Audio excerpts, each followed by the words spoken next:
爷爷从前常说后山红枫树林里有许多值钱的宝贝，现在他躺在医院 ICU 里等着20万的手术费救命。我必须尽快找到值钱的宝贝，换到钱治好爷爷。不好，失去平衡了！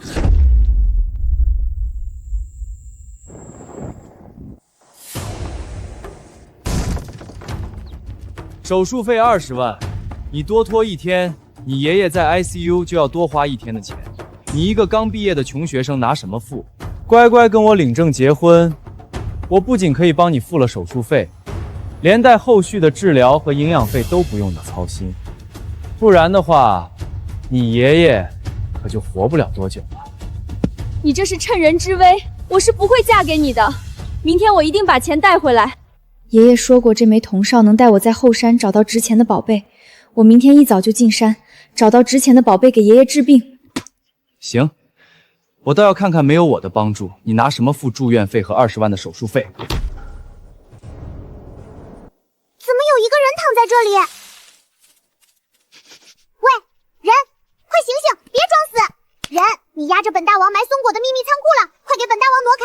我这是摔傻了，我居然能听懂松鼠说话了，好疼！我居然一摔出幻觉了，松鼠怎么可能会说话？愚蠢的凡人！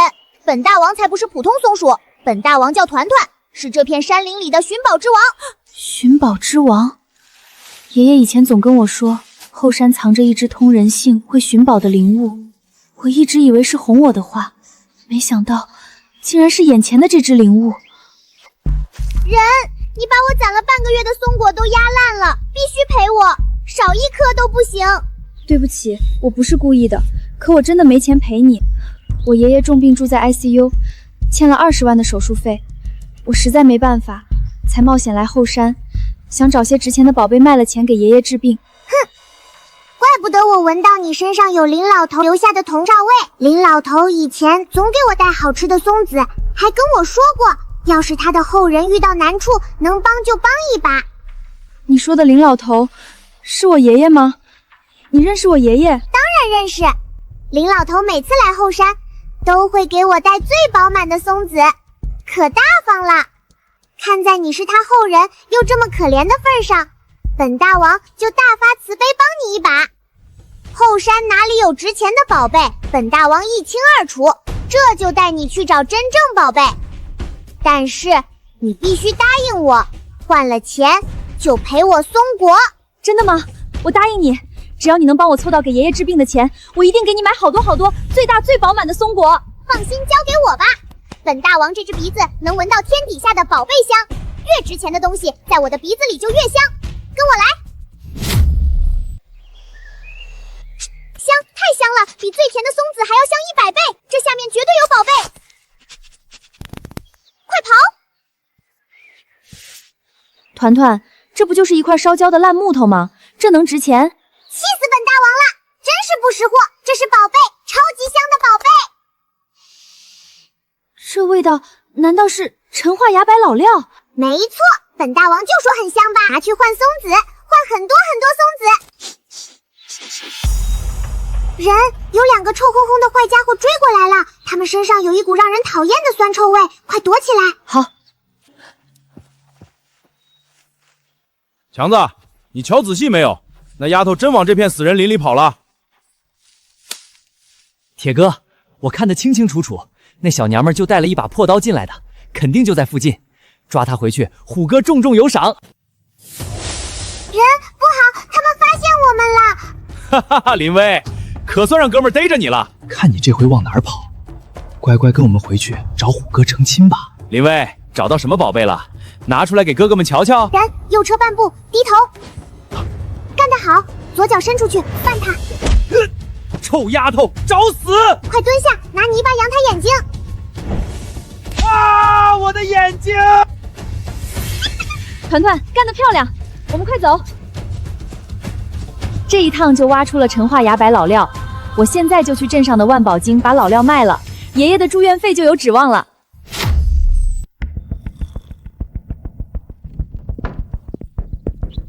去，要饭去别处，这儿的东西可不是你这野丫头能买得起的。老板，我不买东西，我来出料子。你看看这个值多少？这就是一块生火用的烂木头，不是什么宝贝。拿走拿走，别脏了我万宝阁的地方。这个老板不识货。别急，老板，你也是玩崖柏的，陈化崖柏的香味你不会闻不出来吧？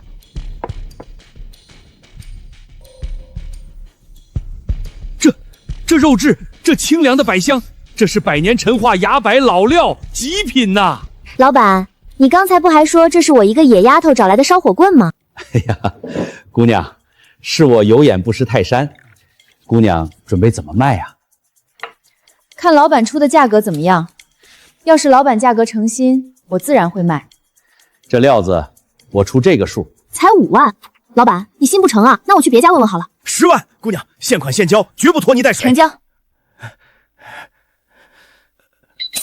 账户到账10万元，太好了！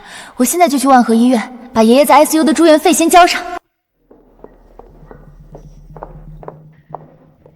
林威，你怎么才来？又去哪儿跑了一天？你爷爷的住院费凑带齐了吗？林威，别在这丢人现眼了。你今天要是交不起住院费，万和医院可就要把你爷爷转出 ICU 了。周虎，让开！好狗不挡道。臭丫头，别给脸不要脸！没钱就乖乖跟我回村，今天就把婚事办了。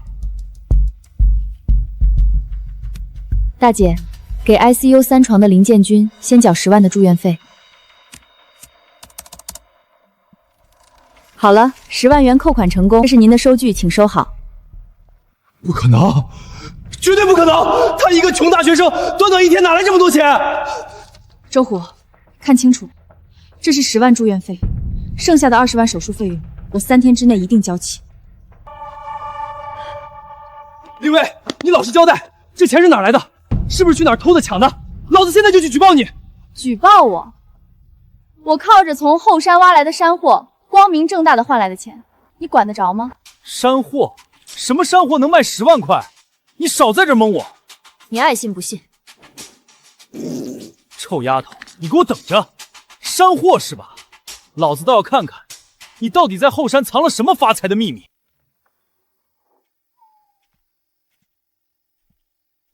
人，累死本大王了！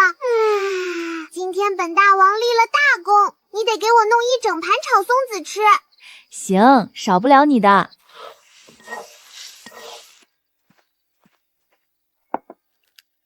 人，你炒的松子真好吃。慢点吃，等爷爷出院了，我天天给你做。ICU 烧钱，刚交的10万块应该能顶一阵时间。趁这段时间，我得赶紧挣够20万的手术费。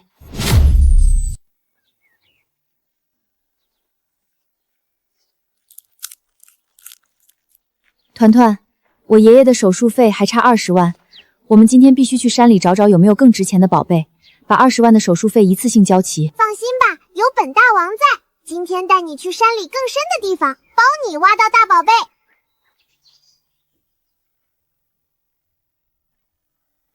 好，我们现在就出发。鸡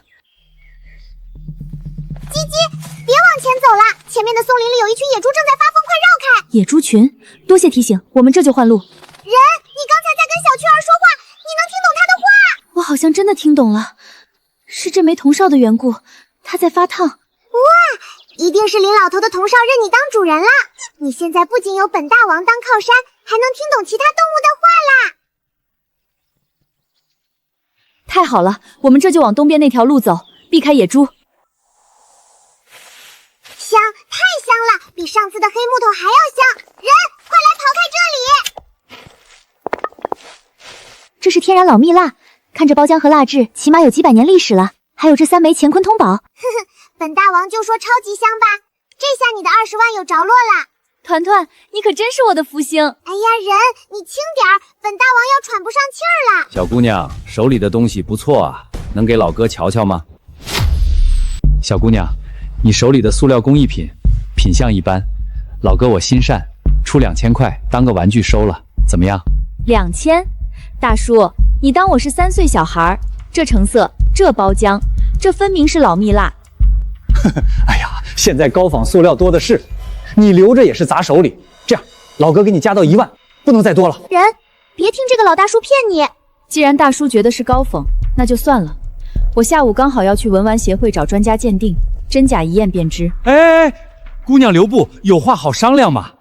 大叔，我的时间很宝贵，30万不35万，姑娘，我诚心要，现在就转账，你省得跑市里折腾。成，35万，少一个子儿都不卖。合作愉快。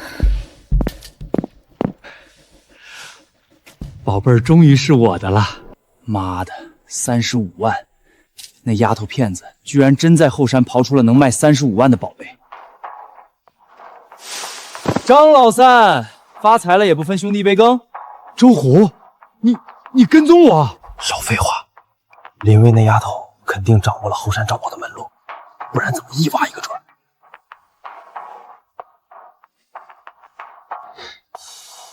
你的意思是？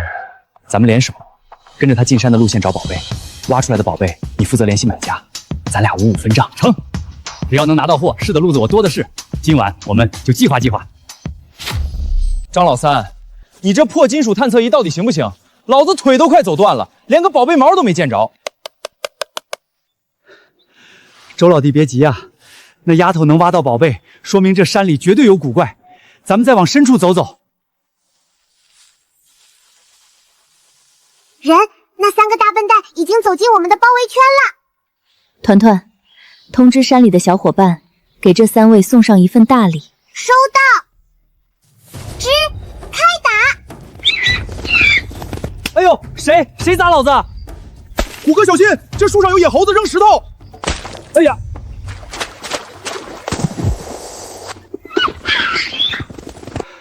妈的，邪门了！这些畜生怎么专盯着咱们打？哎呦，虎哥，这地方太邪门了，咱们快撤吧！我的探测仪进水坏了，快拉我一把！该死，林薇那死丫头能平平安安进出，咱们进去就遇鬼，肯定是那丫头在山里动了什么手脚。周老弟，在山上是他的主场，咱们跟他硬碰硬捞不到好处，必须换个法子。什么法子？你别跟老子卖关子！咱们下山去他家，明的不行，咱们来暗的，做个局，搞他卖假货。还是你脑子好使，只要把他送进去，他那些后山的宝贝还不都是咱们的？走，去林家。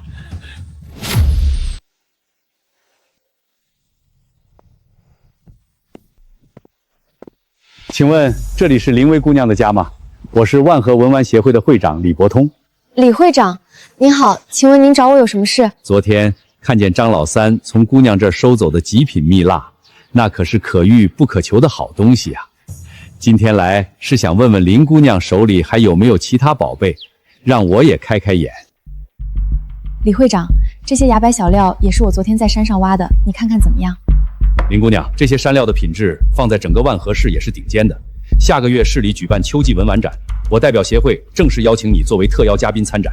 李会长，参展需要不少保证金和展位费，我现在恐怕还付不起。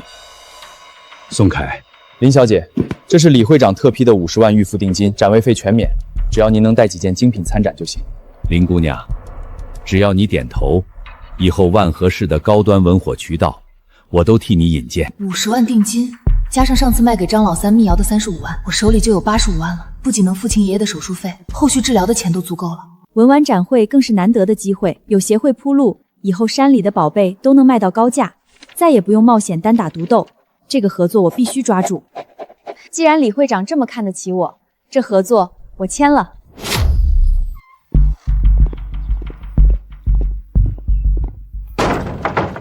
林薇，你少在这里装蒜！你卖给张老板的蜜蜡是假的，今天不退钱，老子砸了你这破院子！李会长，您怎么在这儿？张老三，你刚才说林姑娘卖的蜜蜡是假的，那块蜜蜡昨天我亲自鉴定过，是100年难得一遇的极品真品。你在胡说八道些什么？张老板，这老头谁呀？李会长，误会，都是误会。我跟周虎闹着玩呢。林姑娘东西绝对是真的。林姑娘现在是我们万和文玩协会的重要合作伙伴，以后谁要是敢在林家撒野，就是跟我李伯通跟整个文玩协会过不去。滚！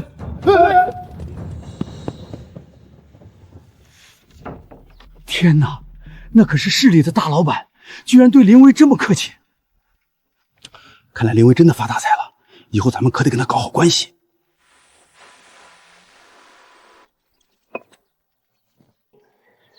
团团，下个月市里要办秋季文玩展，李会长要我做特邀嘉宾，我得多准备几件上等文玩展品。你知不知道后山还有哪里有宝贝啊？人，你别急，本大王这就帮你闻闻。人，深谷那里有香气，在这里都能闻到，团团大王也太厉害了吧！哼，人，你可别小瞧了本大王，本大王的本事大着呢。那是，我们团团大王厉害着呢。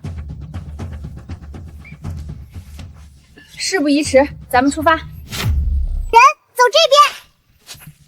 前面的草丛里有陷坑，千万别踩。好，这谷底常年没人来，到处都是暗坑。人，等一下，前面有东西活的，不止一条。小家伙，我们只是路过，无意冒犯，能请你们让个路吗？哇，你现在越来越厉害了，灵蛇都听你的话。不是我的功劳，是这个哨子。刚才蛇看我的眼神不像是要攻击，更像是在确认什么，好像在说：“哦，是你啊。”人，你说的没错，这哨子上的味道跟这山里很多老树老石头的味道是一样的，山里的朋友们都认得它。爷爷把铜哨留给我，只说能保命，从来没说过别的。他到底还瞒了我多少事？香炸了，就是这个宝贝。这质地，这金丝结晶，这是万年金丝楠阴沉木，整整一根。人，这下面还有东西。这个哨子和爷爷留给我的好像是一对。林家自明万历年间徙居此山，迄今400余载，世代以守山为业。山中草木鸟兽、古木矿脉、旧石碑刻，皆在林木下。今将所知所见录于此册，后世子孙若有缘得见，当知此山非无主之山，林家非无名之户。我想起来了，我小时候见过爷爷写这个。400多年，我们林家守了这座山400多年，爷爷竟然从来没跟我说过。团团，我今天才知道，我爷爷一辈子在山里转，不是在瞎逛，他在替这座山守着他的家底。现在这些东西传到我手上了，那你就是新守山人啦！本大王以后跟着你干。林薇啊，林薇，你真是我的财神爷！上回那块蜜蜡赚了35万还不够，这回竟然直接给我送了一整根阴沉木，这下可发大财了。张老三，你上回在李会长面前是怎么说的？说误会，说闹着玩，转头就跟进山里来堵我。此一时彼一时嘛。上回你有李会长撑腰，老哥我认栽。这回荒山野岭的，李会长可没长翅膀飞过来救你。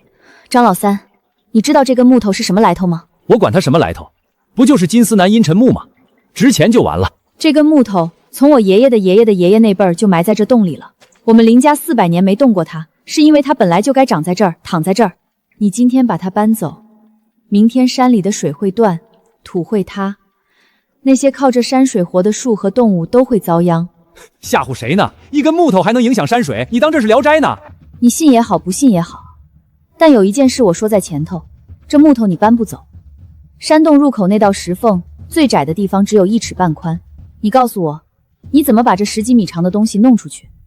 搬不去整根，老子还不能切了分批运。大壮二彪，拿锯子。老三，这木头要是运出去，咱们下半辈子都不用愁了。山里的朋友们，请帮我赶走这些坏人，守护大山里的宝贝。装神弄鬼，老子一棍子废了你！等等，快看上面，好多蝙蝠啊！我的脸！救命啊！怎么还有野猪？不抢了，我们不抢了！姑奶奶饶命！快让这些畜生走开！张老三，你听好了，这洞里的一草一木，从今天起跟你没半点关系。你要是再踏进这个洞口一步的话，别怪我不客气。不敢了，打死我也不敢了。二彪，谢谢各位小伙伴们来帮我们。不用客气，你吹响了守山人的哨子，就是大山的守山人。守山人是我们的朋友，以后要是有人再来欺负你，就吹响哨子，我们帮你揍他。谢谢大家的帮助，以后我一定承担好守山人的责任，守护你们的家园。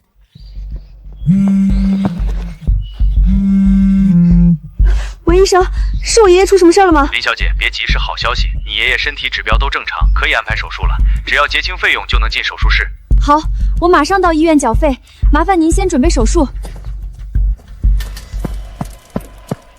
人，林老头能做手术啦。咱们快点走。人，林老头一定会好的。谢谢你，团团。医生，我爷爷怎么样了？手术成功了吗？手术很成功，病人已经脱离危险了。辛苦您了，医生，太感谢您了。一会儿你爷爷转到普通病房，你就可以去看他了。爷爷，你醒了。小薇，辛苦你了。不辛苦，只要爷爷您能好起来，我一点都不辛苦。另一枚葱烧，你找到了？找到了，在深谷的溶洞里还有一本牛皮手册。爷爷，您怎么从来没跟我提过守山的事儿？我是不想你扛这份苦。守山并不是一条发财路，而是还债路。还债？还谁的债？还大山的债。咱们林家在山里住了400多年，吃的粮、烧的柴、盖房的木料、治病的草药，全是山里给的。拿了人家这么多东西，总得还回去。砍一棵树就补栽10棵苗，挖一块石料就护住一片土，看好山里的草木鸟兽，不让外人乱挖滥采，拿1分还10分，这就是守山。所以您一辈子都爱进山转悠，却从来不肯挖宝贝卖钱。对，旁人都笑我傻，放着钱不赚，可我心里有数，只取不还，山早晚要空要荒。我从前不告诉你，就是盼着你好好念书，走出大山，过安安稳稳的日子，不用背着这份债熬一辈子。可我现在都知道了。小薇啊，路你要自己选，想放下哨子过自己的日子，没人说你不对；想接着守下去，就记住一句话，有取必有还，咱不能贪心。我知道了，爷爷。人，你想好了吗？还进山找宝贝吗？爷爷守了一辈子山，我不能把这份担子溜下，但我也不会死守着宝贝受穷。爷爷的一辈子都奉献给了大山，后续肯定还要大笔医药费养身体，我得继续赚钱，让爷爷的后半辈生过得舒适安心。这就对了，本大王知道后山阴坡谷底藏着好东西，比松子还香。就你机灵，现在天太晚了，等明天咱们就进山挖宝贝。人，本大王闻到了，前面地底下藏着3个特别香的宝贝。团团，你太厉害了！团团是野山参，而且是年份很久的野山参。太好了，肯定能换好多钱。林威，老子盯你大半天了，识相的就把这3株人参留下，否则老子一棍子废了你！周虎，你天天不干正事，只想着抢别人的劳动成果，真当我治不了你？就你还想治我？嗡嗡小分队，有人抢地盘了，快来蛰这个大坏蛋！哎呀，我的妈呀，哪来这么多野蜂，疼死我了！走，团团，咱们现在就去市里的德仁堂药铺把野山参卖了。姑娘，这真的是纯正的100年野山参，身形如童子，颅头紧密，身须上全是珍珠疙瘩。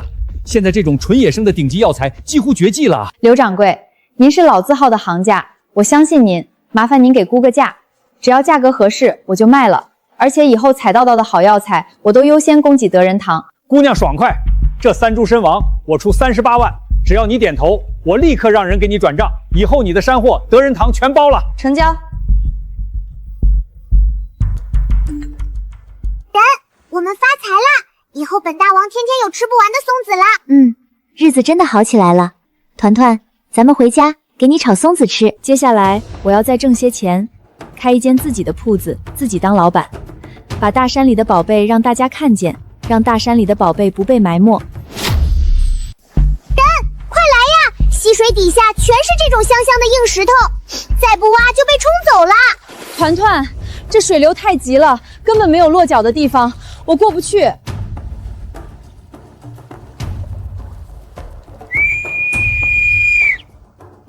小鱼，小鱼，能不能请你们把水中的石头推过来？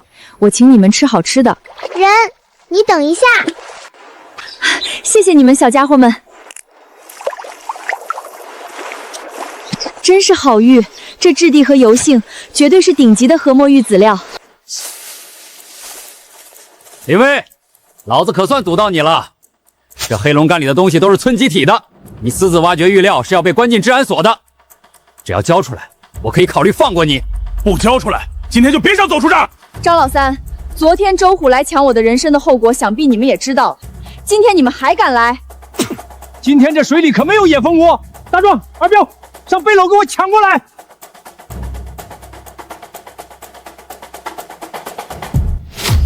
麻烦各位朋友帮我缠住他们。啊！螃蟹夹我屁股了，疼死我了！救命！我不会游泳！哎呦我的妈呀！林威，你这个邪门的妖女！你们就在这儿好好享受吧。团团，走，咱们去万宝阁，这几块玉料出了手了，又能大赚一笔。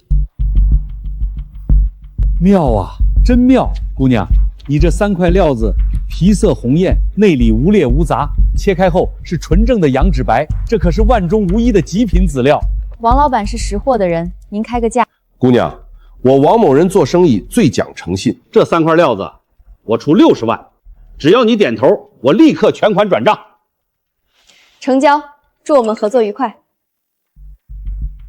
团团，加上这笔钱，咱们开铺子的本金就攒够了。等铺子开起来，我要把后山的宝贝都摆进去，让更多人看到咱们大山的宝贝。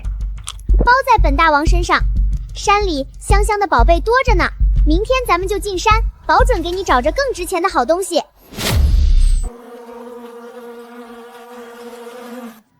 人，那是千年紫灵芝，可是太高了，咱们怎么上去呀？当然是要来山里的伙伴们帮忙啦。山里的朋友们，请帮我想办法取到悬崖上的紫灵芝，我不想让这样的宝贝一辈子被埋没在这里。太棒了，有了这些野山藤，我就能爬上去了。谢谢大家。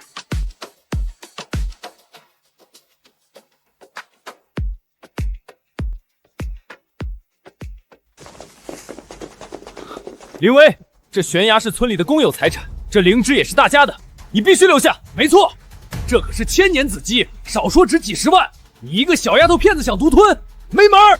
周虎、张老三，你们天天不干正事，就盯着我手里的东西，有本事自己上去采，在这拦路抢劫，要不要脸？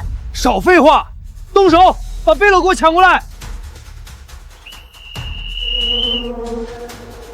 啊！我的眼睛，哪来这么多野蜂呀？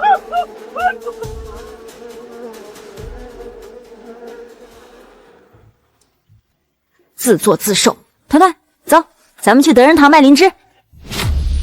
奇药，这是百年难遇的纯野生千年紫芝，还有这野生黑蜂蜜，品质绝佳。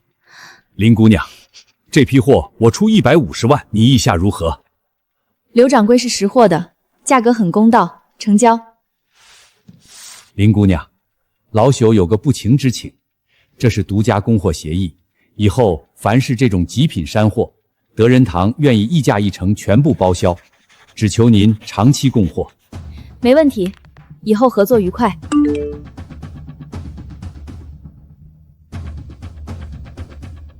团团，拿到货款了。咱们现在就去租下隔壁街道那家临街铺子，把咱们自己的店开起来。虎哥说了，绝对不能让林薇这臭丫头的铺子顺利开张。秃头，快把这锁眼用胶水堵死，再把臭垃圾泼门上。赖子，我怎么觉得这大晚上的，周围全是眼睛盯着咱们？流浪猫小分队、麻雀突击队，给本大王狠狠地抓这俩坏蛋！让这些坏人见识见识我们喵喵拳的厉害！捉他们，咱们小麻雀也不差，也能打坏人！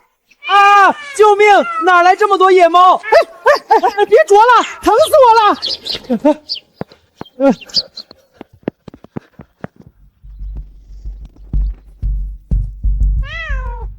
今天谢谢大家帮我赶跑了坏人，我请大家吃好吃的。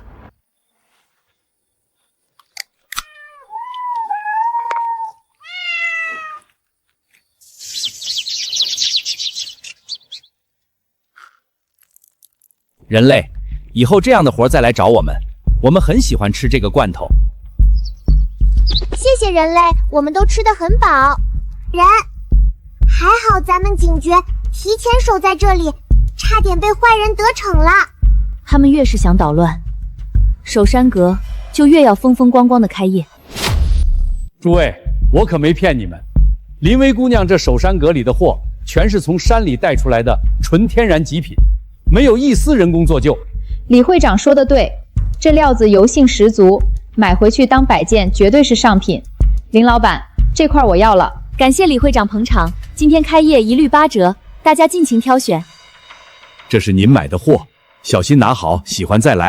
人，咱们今天赚了好多好多钱。大家别急着买。林薇，你这店里的山货全是从咱们后山采的，后山是全村的财产，你不能一个人吃独食，必须把收益分给全村。对呀，山里的宝贝凭什么让你一个人卖钱？得分钱。周虎，你说的对，后山确实是大家的，所以我林薇从今天下立个规矩。哼，早这样不就完了？说吧，你打算给大家伙分多少钱？从今天起，守山阁每月会拿出2成的收益，不经任何人的手，直接设立村山林公益基金，用来雇佣村里的闲适劳动力补植山林树苗，以及修缮大家进山的山路。林老板，这是给全村办实事啊！路修好了，大家进山都安全，补种树苗，子孙后代都有饭吃。就是，人家林薇赚钱了，还想着全村。周虎，你天天游手好闲，就想着自己中饱私囊，真是不要脸！你们这群白眼狼！周虎，我林薇挣得干干净净，也回馈得明明白白。你要是眼红，大可以自己进山采，别在我的店门口丢人现眼。人，快来！就是这个味道，苦苦的，香香的，长在石头缝里的仙草，居然是野生铁皮石斛，株株饱满肥厚，看着根部的色泽，起码有10几年的药龄了。这批石斛品质极高，带回去可以作为守山阁的特色货品。救命啊！有没有人啊？蛇，别过来！救命啊！团团，你听见了吗？下面好像有人。听出来了，是那个周虎的声音。人，咱们别管他。山里陡峭，如果真出人命就麻烦了，过去看看。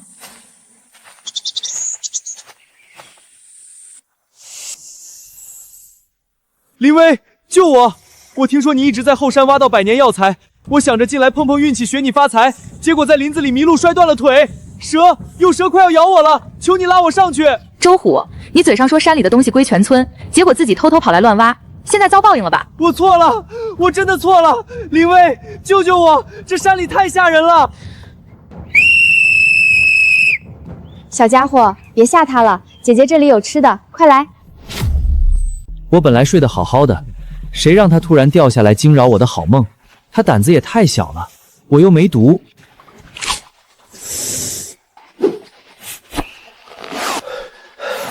周虎，大山是宽容的，但大山也是有眼睛的。今天我救你是看在同村的情分上，要是让我发现你进山滥挖，下一次可就没人救得了你了。我知道了。哎呀，林老板这心思真是巧，这石斛既能当雅致的盆景养在书房，需要时还能摘2片跑茶润肺，真是别致又实用。我要2盆，承蒙您关照。这是后山背阴处自然生长的石斛，生命力极强，只需每日喷些清水即可。林老板，这石斛盆栽太受欢迎了，刚摆出来半天就被订购了10多盆。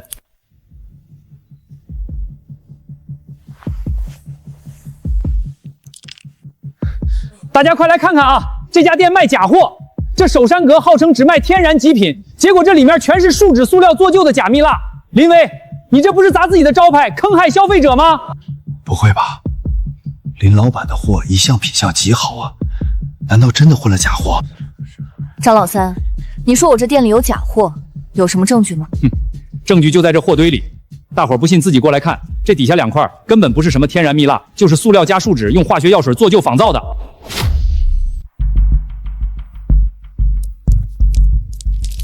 人，快把这2块臭烘烘、全是化学药水味的假塑料扔出去！这个人身上全是这股臭味，就是他偷偷放进去的。大家都是文玩圈的老手，我守山阁的极品蜜蜡，天然纹理灵动自然，手感温润，有淡淡的松香。而这2块，大家仔细看看纹路是不是生硬呆板，再凑近闻一闻，是不是有一股刺鼻的塑料和化学剂味道？呸！还真是，纹路完全是搅拌出来的，一股子塑料味儿。这作假手法也太糙了。张老三，我店里每一件货在上架前都经过严格的登记和团团的嗅觉把关。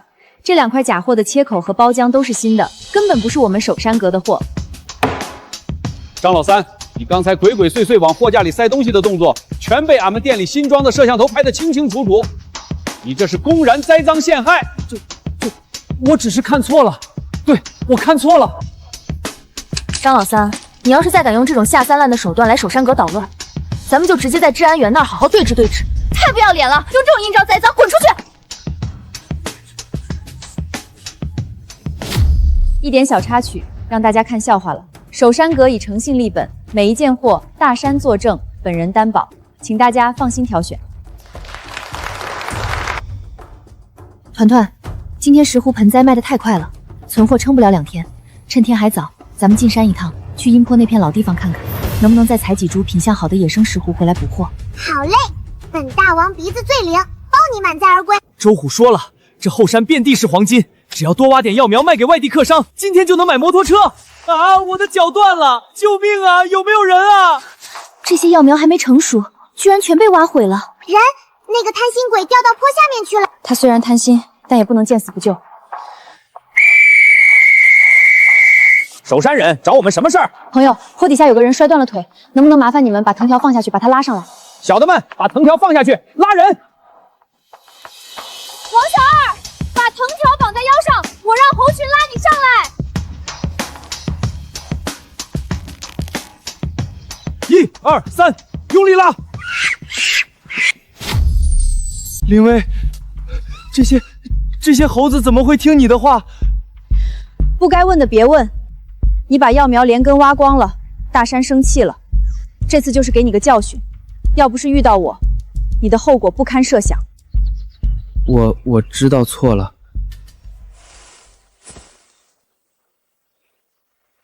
首山人，以后再有麻烦，记得吹哨子叫我们。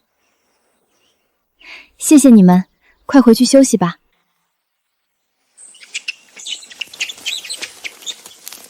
大家看看，这就是你们跟着周虎进山抢宝的后果。山参幼苗挖出来也没有药用价值，你们1分钱拿不到，还差点把命搭进去。林威，大家也是穷怕了，看你挣钱眼红。周虎说，只要抢先挖了就能卖大钱。林威，你少在这儿装大尾巴狼，山是大家的，凭什么你挖的大家挖不得？我采药只采成熟期，并且会及时补植树苗。大山是活的，你们这样滥采，最多3个月，后山就会变成一片荒山。到时候，大家靠什么吃饭？今天我在这儿立个规矩，首山阁需要大量山货，只要大家跟着我合规采挖，只采速照，我林威按市场最高价收购，每天现结工钱。林威，俺以后听你的，俺再也不跟着周虎胡闹了，俺帮你补填药苗。对，听林威的，合规采挖，按劳取酬。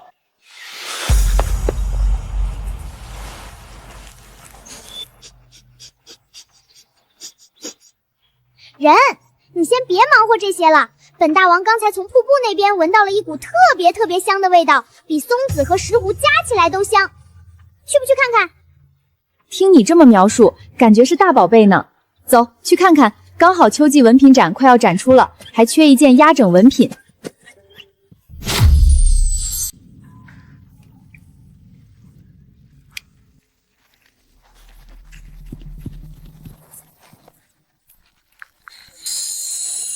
人，快看，超级大宝贝，里面还冻着一个小虫子。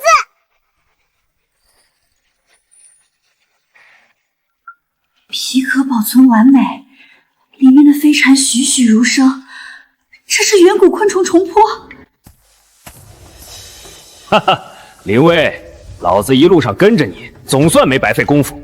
这琥珀原石至少值上百万，识相的给老子扔过来！张老三，你跟踪我是又怎样？在这深山老林里，就算老子把你废了，扔下悬崖，也没人知道。把琥珀交出来！各位小伙伴们，我遇到了麻烦，请来帮帮我。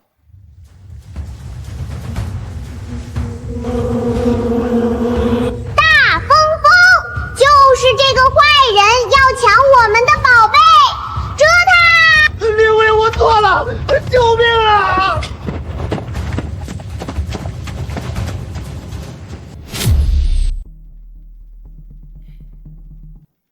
这真的是远古虫狐！林薇姑娘，这次秋季文玩展有了这琥珀压轴，咱们绝对要在全国文玩界彻底露脸了。李会长过奖了，到时候还要麻烦李会长多宣传。这事儿包在我身上，我今天就给几位顶级藏家打电话，让他们展会当天必须过来捧场。林老板，对不起了，张老三给了我2万块，只要我把这假货塞进去，等展会一开，你就彻底完了。抓贼啦！抓大坏蛋啦！啊，什么东西？小刘，我给你开1天200的工资，你就是这么回报我的。林老板，我错了，都是张老三逼我的，他给我2万块钱，让我把假玉石混进参展的箱子里，想在展会上让您身败名裂呀。沥青加石粉，张老三的手段还真是10年如一日的下作。林老板，求求你别报纸案，我家里还有老娘要养啊！看在你跟我这么久的份上，就给你一次机会，帮我给张老三带句话，明天文玩展，让他有种就来展会现场对峙。绝了！这重坡里的飞蝉纤毫毕现，没有一点人工拼接的痕迹，真乃大自然的鬼斧神工。林老板，这件我定下了。感谢您的厚爱，不过这件重壶是首山阁的镇展之宝，暂不对外出售。您若喜欢，可以留个联系方式，展会结束后咱们再细谈。旁边这些崖柏老料和玉料都是精品，您也可以看看。林老板，李会长在2楼 VIP 餐厅设了午宴，专门款待几位特邀参展商，请您务必赏光。我这展位虽然柜子锁着，但总归不太放心。人，你放心去吃饭，本大王帮你守着，谁也别想碰咱们的宝贝。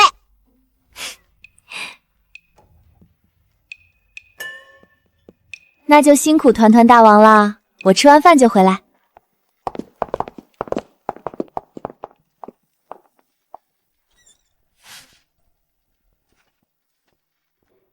林薇，风头出够了吧？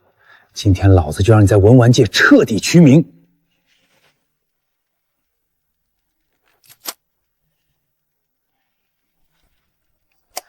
等下午一开馆，老子就带专家来砸你的招牌，看你到时候怎么哭！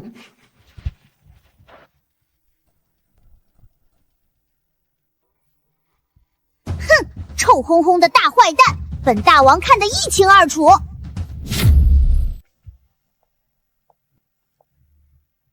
人，里面刚被张老三混进了脏东西，好臭，有一股刺鼻的油漆和塑料水味，熏死本大王了。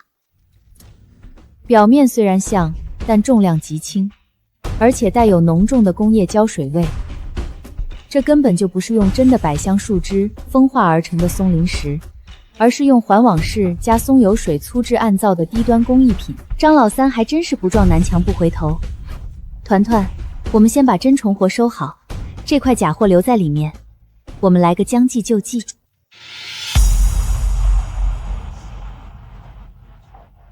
大伙快来看啊！这首山阁口口声声只卖原生态真品，其实根本就是个卖假货的黑店。大家看这展柜底层的琥珀，根本就是塑料做的，质地轻浮，纹理呆板，确实是人工合成的假货。林老板，你这可是公然欺诈！张老板，你既然对文玩这么有研究，那不如你当众给大家讲讲这块琥珀是怎么放进我展柜的。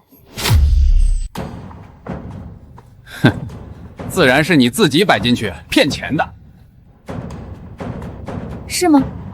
大家请看大屏幕，展馆的每一个角落都有高清监控。张老板，你撬锁塞货的动作需要我给你放个特写？嘿，太下作了！眼红别人的文王就跑来用假货栽赃，这种人渣就应该送去小黑屋。这监控怎么可能开着？误会，都是误会。林老板，我做药材生意20年，走南闯北收过的山货数都数不全，但品相和药效都如此纯正的野生石斛，我还是头一回见。你首山阁的货源真是让人叹为观止。苏老板过奖了。林老板，我代表苏氏药业正式向你提出合作，我们出资金和技术，你出优质山货货源，咱们联手打造一条标准化的野生药材真加工生产线，把大山的好东西推向全国。苏老板这么快就定了？生意场上讲的是眼缘和信任，东西我亲眼看了，人我也当面聊了，还有什么好犹豫的？我的要求只有一条，所有原料必须来自合规采收，不能为了产量去挖山刨根。我守山阁的根基就是守这个字，丢了它，货再多也没有意义。好，就冲你这句话，合作更得做了。等展会结束，我亲自带团队去你们村实地查看，咱们把合同敲定。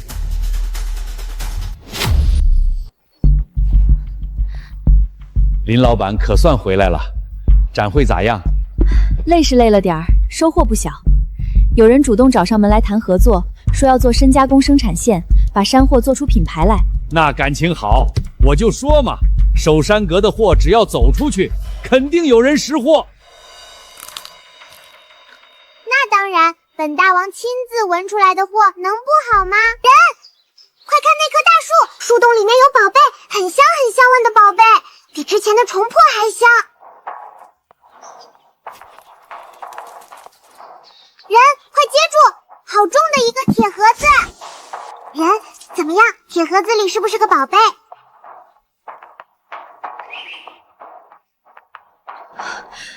冰凉刺骨，毫无色感。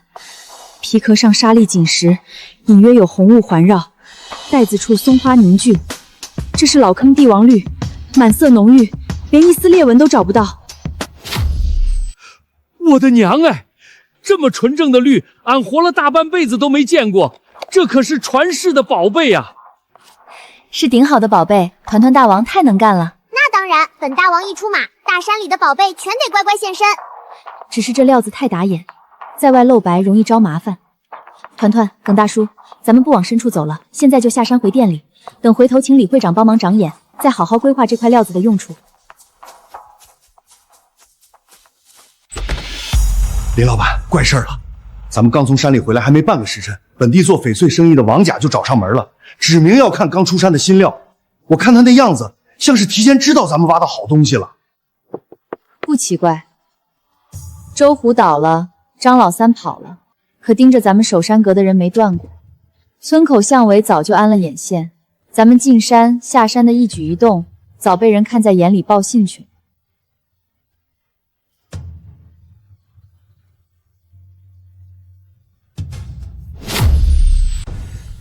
林老板，你年轻不懂行，这料子虽然绿，但如今市面上酸锁注胶的假货太多，一口价60万，我全款收了，也免得你砸在手里坏了守山阁的名声。王老板，这块是老坑帝王绿玻璃种，市场价少收200万，60万，您还是去别的地儿捡漏吧。丫头片子不识抬举，在这一片，只要老子不点头，我看谁敢接你这块料子。我跟你们说，守山阁那块所谓的帝王绿，我亲自验过了，就是一块化学药水泡出来的弊货，谁买谁上当。真的假的？林薇那丫头平时看起来挺老实的，居然卖假货！哼，一个没见过世面的野丫头，想钱想疯了！大家伙都把话传下去，谁要是收她的假翡翠，就是跟我王甲作对。你放心，我这就通知咱圈子里的人，绝对不会让这块假货流入市场，坑害别人。林老板不好了，王甲那混蛋到处造谣，说咱们的料子是酸撒的假货。今天好几个原本要来看货的客户都取消了行程。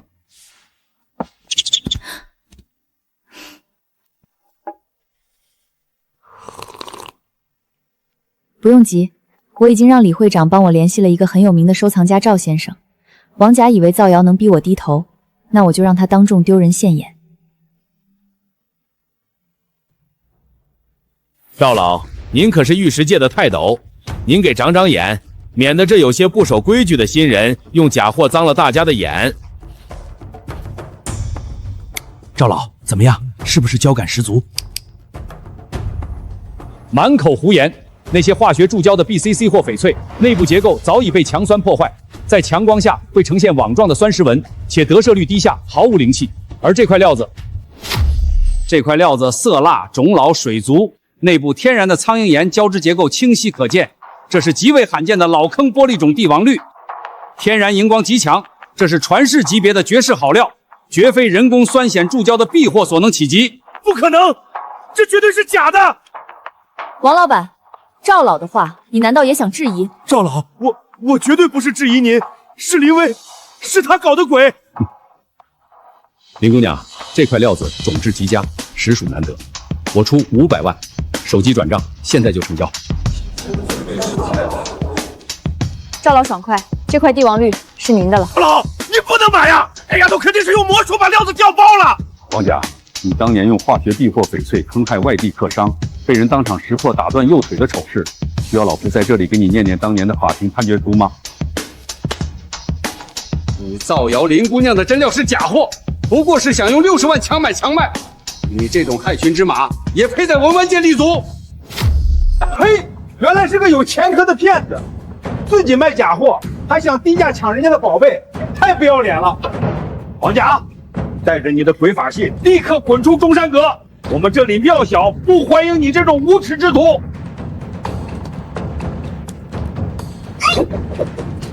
滚出去！坏人滚出去！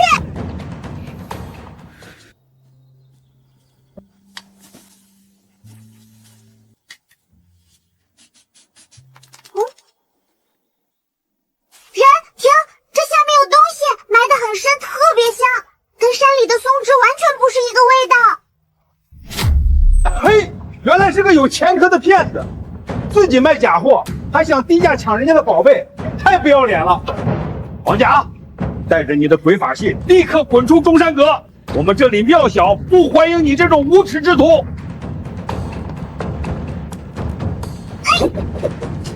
滚出去！坏人滚出去！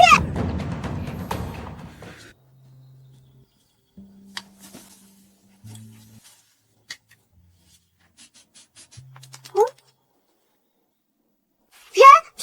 这下面有东西，埋得很深，特别香，跟山里的松枝完全不是一个味道。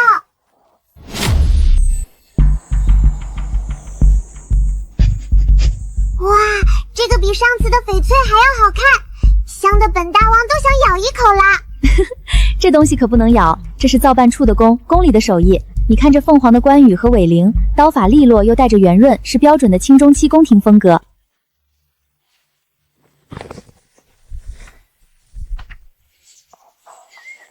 同治3年，匪乱四起，护山第9代孙林怀安携家藏器物数件，埋于老坡地东南角槐树下，以待后世太平之日。子孙若得此物，当知先祖护山之日不可轻弃。这是咱们林家先祖亲手写的。同治3年，刚好是太平国后期，天下大乱的时候，先祖把家中的好东西藏进山里，是想保住这些东西，也保住这个守山的事业。那你打算怎么处理这些东西？卖了吗？翡翠花片肯定是要出的，这么好的料子和雕工，在市面上很难找到同等级的。至于其他几件，我先带回守山阁好好登记，留作咱们店的底蕴。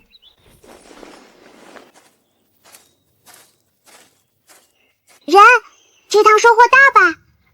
大，而且这个消息恐怕很快就会传出去。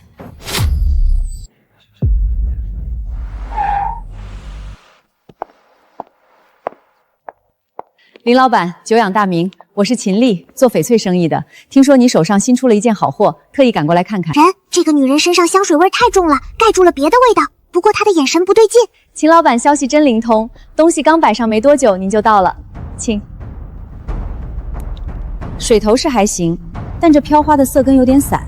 凤凰的尾羽这一刀刻得不够深，工倒是老工，不过品相嘛，林老板，你这件东西吧，只能说中规中矩。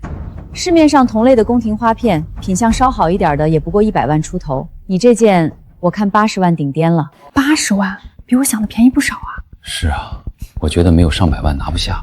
林老板，我今天是诚心来谈的，你要是愿意，90万我全款拿走，这价在翡翠圈里已经算公道了。秦老板，您看东西的眼光和出价的爽快我都领教了，不过这件东西我不急着出，您先喝杯茶，咱们慢慢聊。林老板，我不妨直说，你刚入行不久，可能不太清楚省城玉器圈的水深。一件东西能卖出什么价，不只是看东西本身，还得看有多少人愿意接。我要是回去说一句这花片有暗裂，恐怕到时候你就算想卖80万，也未必有人敢接。他在威胁你，明明那花片好得很，他睁着眼睛说瞎话。秦老板好意，我心领了。不过我守山阁的货，每一件都是从大山里、从祖辈的手里接过来的，真不真好不好，大山说了算。懂货的藏家也看得清。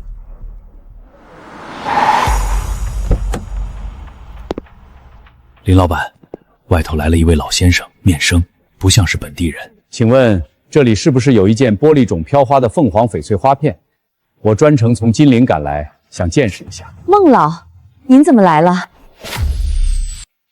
秦老板也在这里，巧了。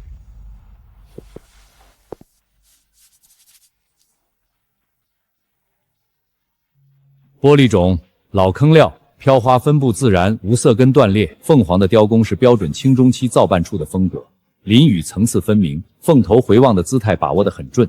这个弧度不是一般工匠能拿捏出来的。孟老都这么说了，那就是真东西没跑了。孟老，您再细看看这片凤凰尾羽的雕刻是不是略显呆办？我觉得可能是后期补过工的。秦老板，看玉要凭眼力，不是凭嘴力。这片花片从料子到雕工一气呵成，没有一处补工和修痕。如果你觉得看不准，那可能是你入行这些年好东西见得太少了。林姑娘，这件东西我很有兴趣，不知道你愿意割爱吗？孟老赏眼，是这件翡翠的福气，咱们里面谈，请。林姑娘，这件翡翠花块我出420万。我知道这个价不是省城最高，但以它的品相和工艺，到了金陵市场还有更大的空间。孟老的眼光和诚意我都看见了，420万，价格很公道。这件翡翠我交到您手里。我会把翡翠妥善带回金陵保管的。孟老，您真的不再考虑一下吗？420万买一件花片，您就不怕被年轻人骗了？秦老板，我在这个行当里看了50年的东西，能骗我的人至今还没出生。孟老，多谢您今天仗义直言。不是仗义，是实话。你手里的货和你的人品都配得上这个价。你这只松鼠倒是通人性，林姑娘，你养的？团团是我最得力的搭档。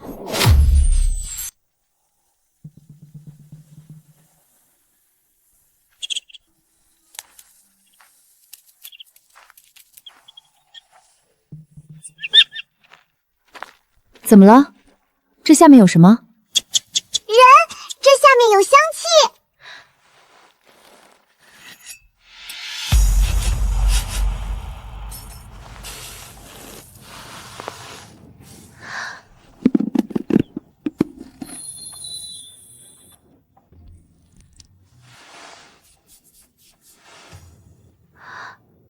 这是田黄石，颜色这么正，萝卜纹清晰可见，是上品田黄石。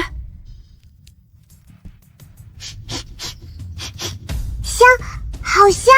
人，这是什么宝贝？这是田黄印章，而且是明代的老东西。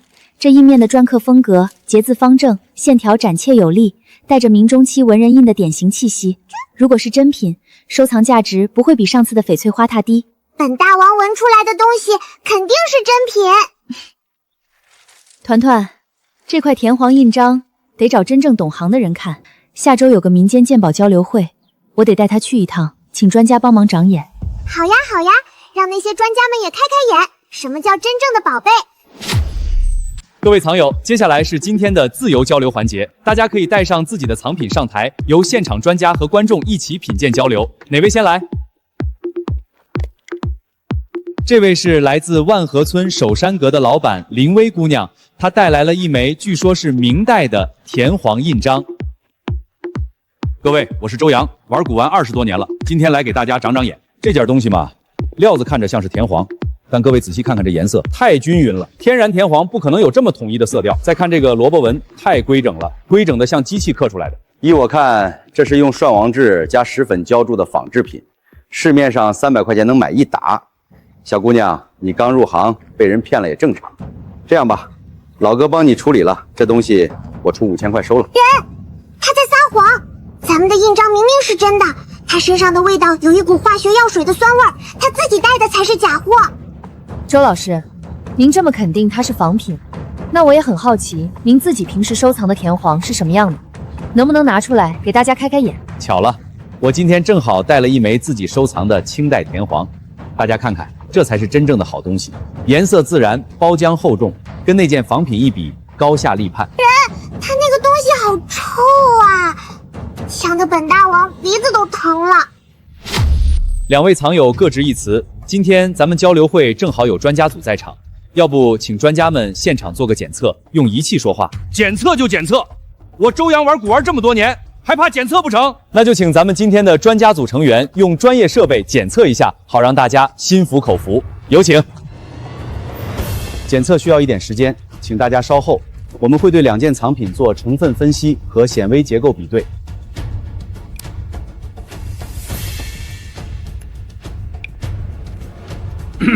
经过红外光谱成分分析和显微结构比对，结论如下：周洋先生带来的这枚印章，主要成为为幻阳纸石粉及工业染色剂，萝卜纹为人工压模形成，表面包浆为化学药水充实仿造，属于批量制作的仿品，俗称假货。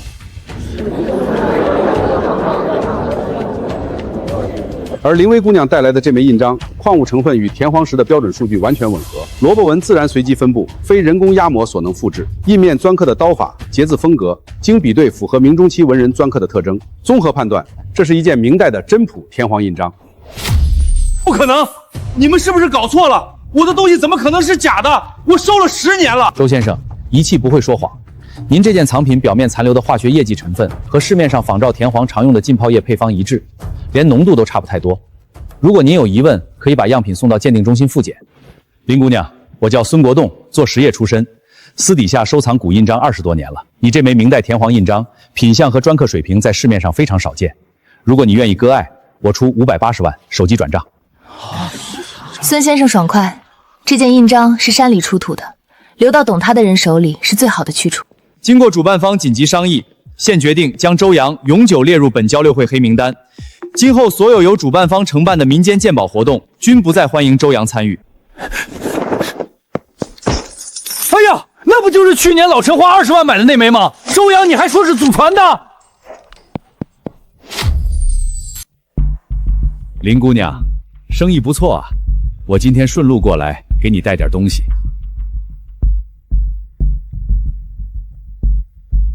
你最近的几样文玩都出了名，现在外地好几位藏家都在打听你，托我牵线搭桥。孙先生费心了，这份人情我记下了。不用记什么人情，你的货替你开了路，我就是搭座桥。不过，林姑娘，我多嘴提醒你一句，你这名声传得越快，盯着你的人就越多。做投资起家的沈傲已经开始留意你了。沈傲，我知道这个人，出了名的手腕硬。他跟文玩圈子有什么关系？以前没关系，最近想挤进来。这种人路子野，心也狠，你多留个心眼儿，总没错。多谢孙先生提醒，我会小心的。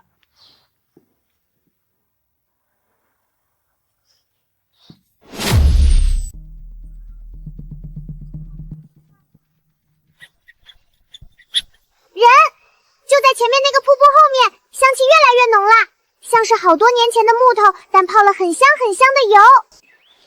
这地方连村里的老人都没提过，地图上也没标。团团，你确定里面有东西？确定，香的本大王的鼻子都快打喷嚏了，就在水林子后面。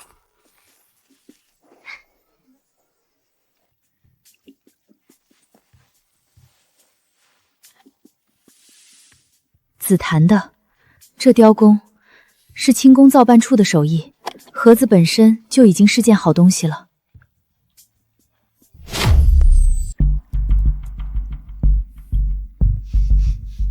哇，这个味道太舒服了，像是老木头泡在蜜糖里，又带点凉丝丝的劲儿。这是沉香，而且是顶级的奇奴。你看这油线，密密麻麻布满整颗珠子，放到水里直接沉底。尾珠上有赐灵二字，下面还有编号，这是宫里赐给我们林家先祖的东西，爷爷的手记里应该有过记载。光绪23年，100多年前的事了。咱们林家的先祖那时候应该是替朝廷看守这片山林的。这串手串是赏赐，也是信物。人，那咱们得好好收着，这是你祖上传下来的宝贝，不能让人抢了去。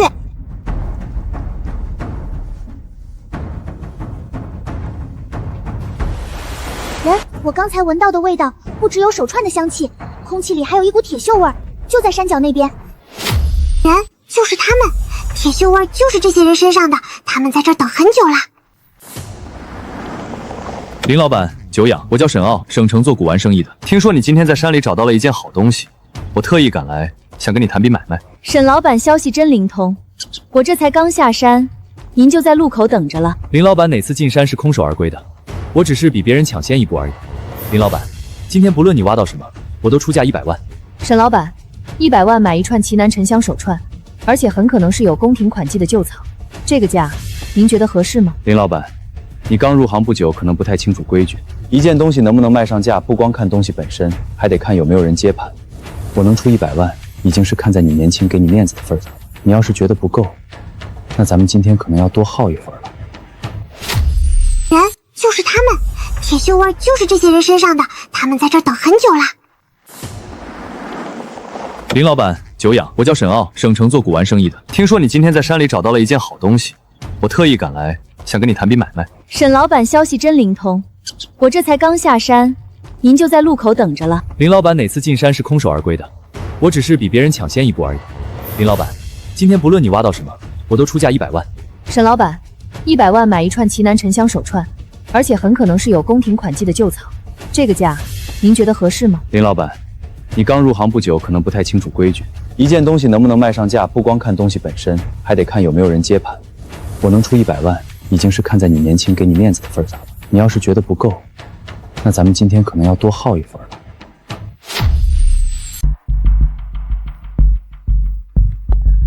林老板，昨天的事是我手下人太急了，回去我已经说过他们。今天我亲自登门，不为别的，还是那串手串，100万。我今天带支票来了。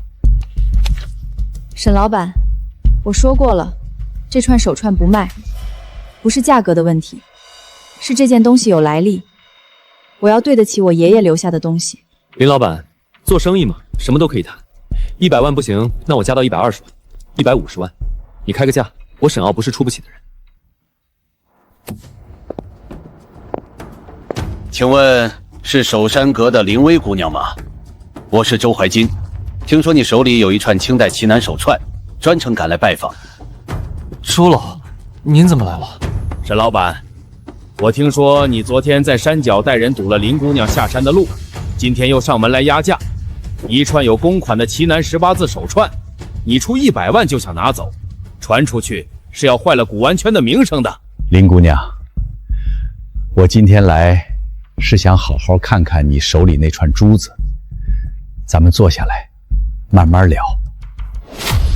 林姑娘，这串珠子在灯下看，油线分布自然而细密，黑中泛着琥珀色的光晕。它的手感是不是像有层薄薄的油膜，却一点都不粘手？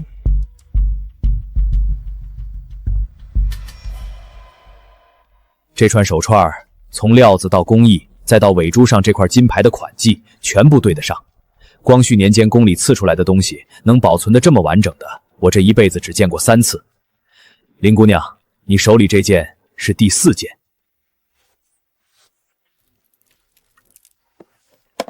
这串奇诺手串，我出880万。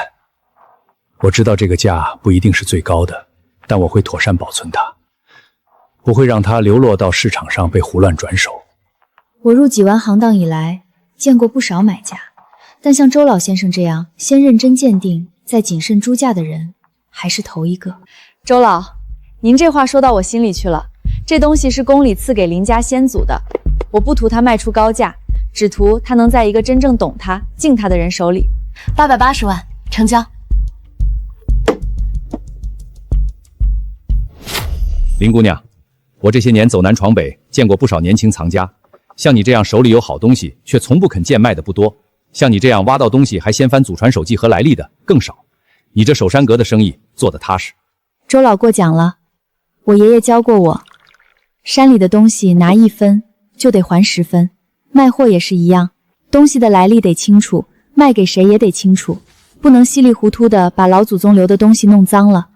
这是我这些年积累的一些正经藏家的联系方式，分布在全国各地，收什么的都有。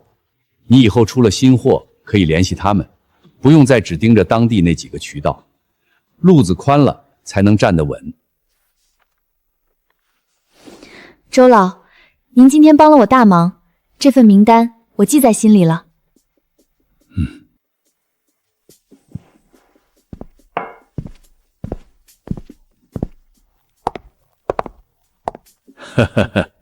林姑娘，你身边的这位小助手可比什么鉴定仪器都厉害，好好守着你的山，也好好守着这份缘分。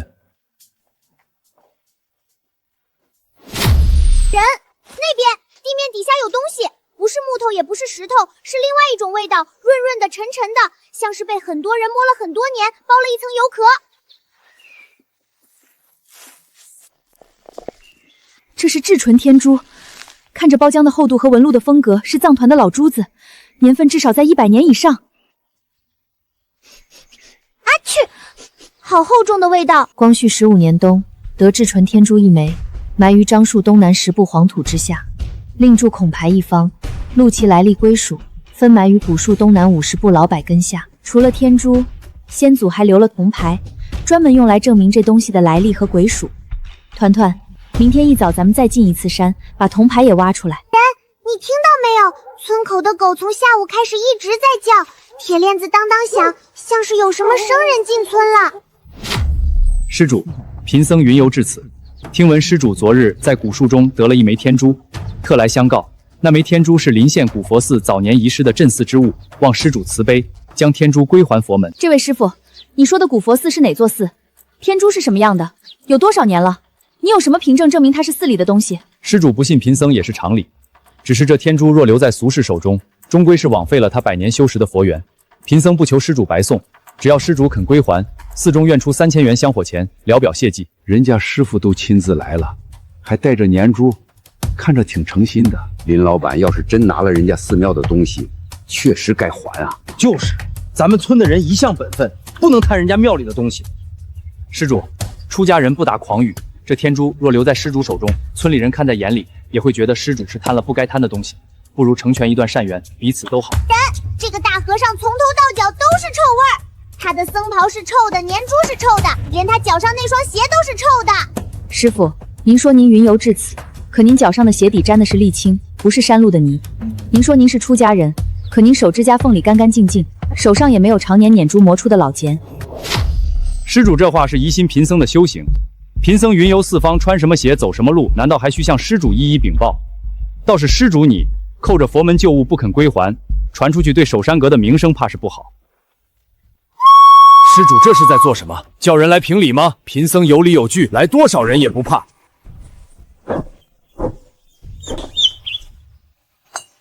奇了，这山鹰竟然叼来了一块铜板，他听林威的。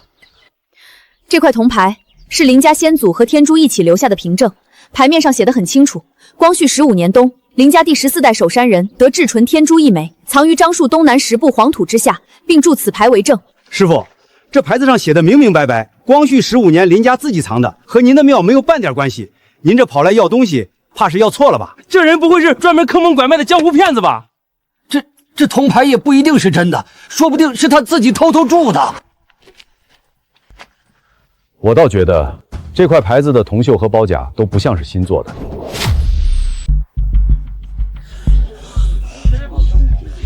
我是从省城过来的，姓陈，做点实业的生意。听说万和村出了件传承清晰的老天都，特意赶来看看。刚才这位师傅说铜牌可能是假的，我倒想问一句，师傅您是凭眼力看出来的，还是凭嘴皮子说出来的？林姑娘，这枚天珠的品相和包浆是我这些年见过最好的之一，加上还有铜牌这样的传承凭证，来源干净，脉络清楚，非常难得。我出1200万全款，你看行不行？这姓陈的人眼中没有一丝贪婪，只有对一件好物件的尊重和喜爱。陈先生爽快，我也痛快。这枚天赎交给您了。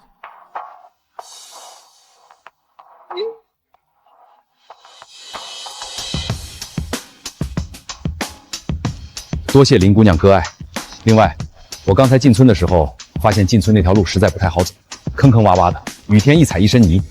我想捐一笔钱，给村里修条像样的路，也算是我和万和村结个善缘。师傅，不，该叫你骗子才对。你这一大早跑到我们村来，连编带骗的，差点让大伙误会了林老板。现在真相大白了，你是自己走，还是我们送你一程？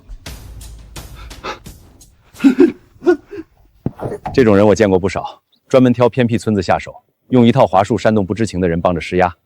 你今天这块铜牌是救了自己，也给村里人上了一课。不是铜牌救了我，是先祖考虑的周全。他们把东西埋下去的时候，就想过后人可能会遇到什么麻烦。团团，白天陈先生说的话提醒了我，先祖藏东西不是随手一埋，每一件都有来历、有凭证、有对应的记录。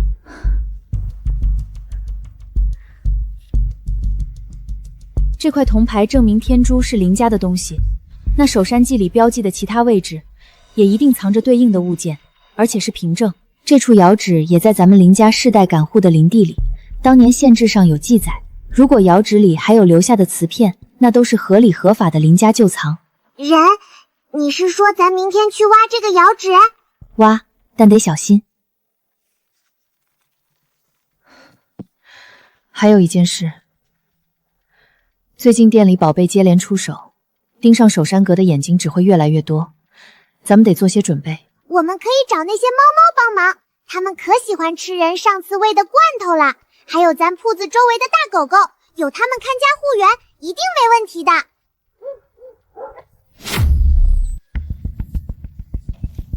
人，快来！这底下的泥土里有一股特别好闻的泥香，有宝贝。凤华，这竟然是宋代汝窑凤华好残片。凤华是宋代赵氏皇珠凤华堂的御用标志，存世的汝窑中带有凤华2字的，2只手都数得过来。果然，这片荒废的古窑迹属于咱们林家世代监护的林地。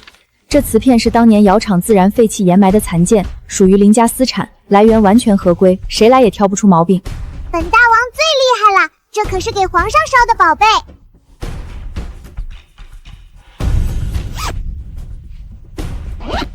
今天就挖到这里，先把这块带回去妥善保存，回头等有合适的机会再带专业工具来，看看这窑址下面还有多少东西。今天我挖到的东西，消息传出去不会慢，接下来怕是有人不会善罢甘休。人类，大半夜的喊我们，出什么事了？人类你别怕，你平时喂我们那么多好吃的，谁要是敢来欺负你，我们汪汪队第一个冲上去，保证咬得他嗷嗷叫。谢谢大家，我确实有事情要麻烦各位。团团，猫猫狗狗们听好了，以后晚上要是看到有坏蛋摸墙进来，就给本大王嗷呜一口咬住他的裤脚，咬完就躲，别硬拼，然后大声叫，把我们都喊醒。记住啦，谁表现好，明天奖励双份肉罐头。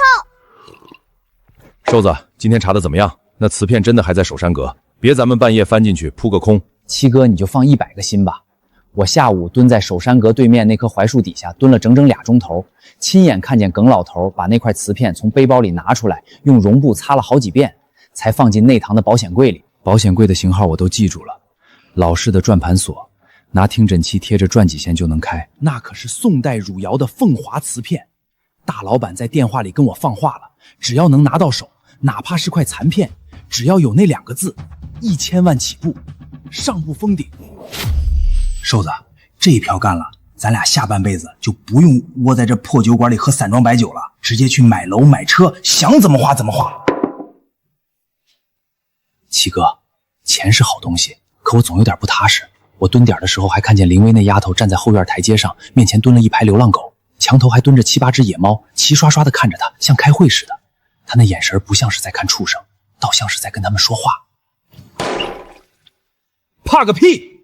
几只看门狗就把你吓尿了？你又不是没干过夜活，哪次失过手？白天人多眼杂不好下手，咱们就半夜动手。撬棍、切割刀、手电筒、麻绳，老子全备齐了。后院这段围墙最窄，外面正好有棵歪脖子树，踩着树干就能翻过去。翻过去就是内堂侧门，门锁是那种老式的探子锁，拿根铁丝3-5下就能捅开。进去之后直奔保险柜，拿了东西就从原路撤，全程用不了20分钟。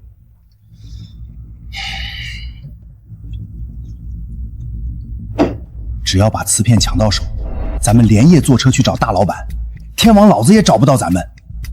干了，富贵险中求。今晚12点，咱们准时在首山会后巷碰头。就这儿，踩着树杈翻上去，矮墙那边就是后院。院子里没灯，狗也没叫，安全。走，侧门在左边。七哥，这锁是老式的，给我10秒钟。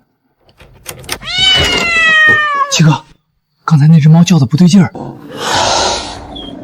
别管出声，继续开锁。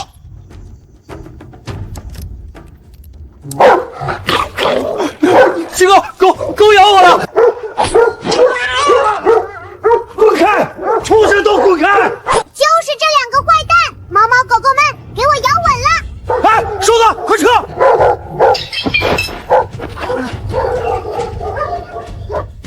哼，敢来本大王的地盘偷东西，没被蛰成猪头，算他们运气好。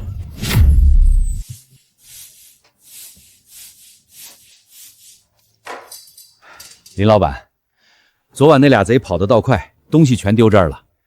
保险柜我看过了，一点划痕都没有，那瓷片好着呢。辛苦耿大叔了，把后院墙边那几棵槐树的枝杈修一修，留个安全距离。另外再装2盏太阳能感应灯，照着后院和侧门。人，你放心，有本大王在，谁也别想碰咱们的宝贝。林老板，门口来了一位戴眼镜的老先生，说是市里展览馆的，专程来看那块汝窑瓷片。你看见还是不见？见。快请老先生进来。我是本地展览馆的古陶瓷研究员方飞。昨晚听说你这边出土了一块带凤华款迹的汝窑残片，我连夜查了资料，今天一早就赶过来了，不知道能不能让我亲眼看看。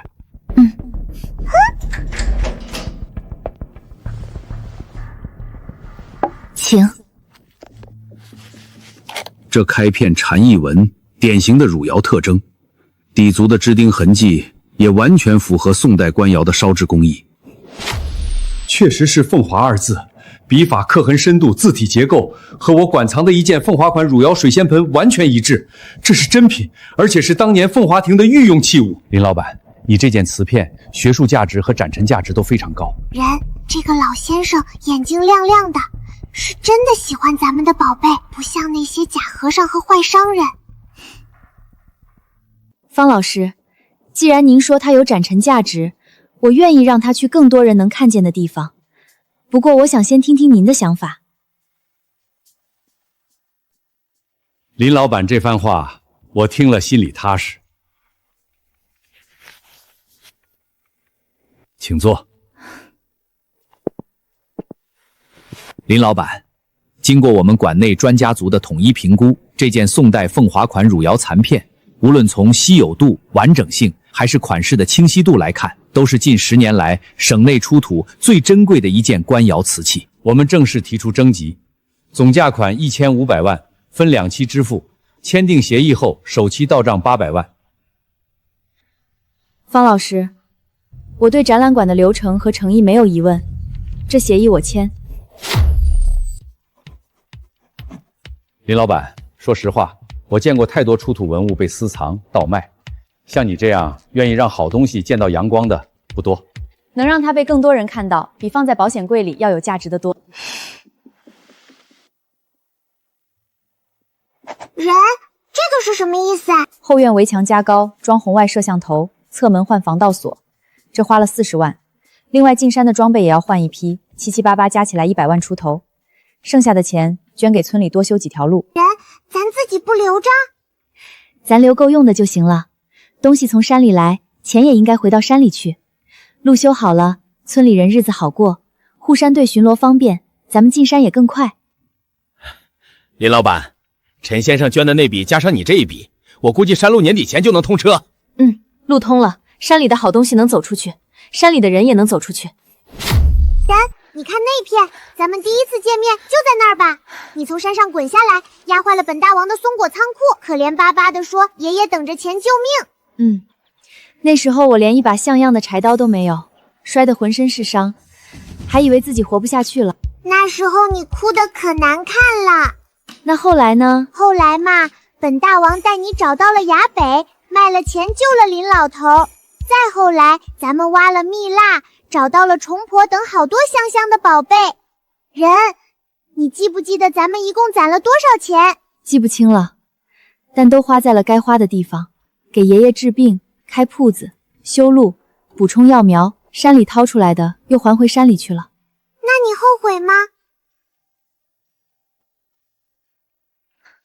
不后悔。不上山就遇不见你，遇不见你就找不到那么多宝贝，找不到宝贝就救不了爷爷，也开不了守山阁，更修不了村里的路。我哪一步都不后悔。那本大王也不后悔，反正有本大王稳保，有人守山，咱们永远不怕没宝贝找。走吧，下山回家，明天还进山呢。好嘞，明天本大王再带你找更多宝贝。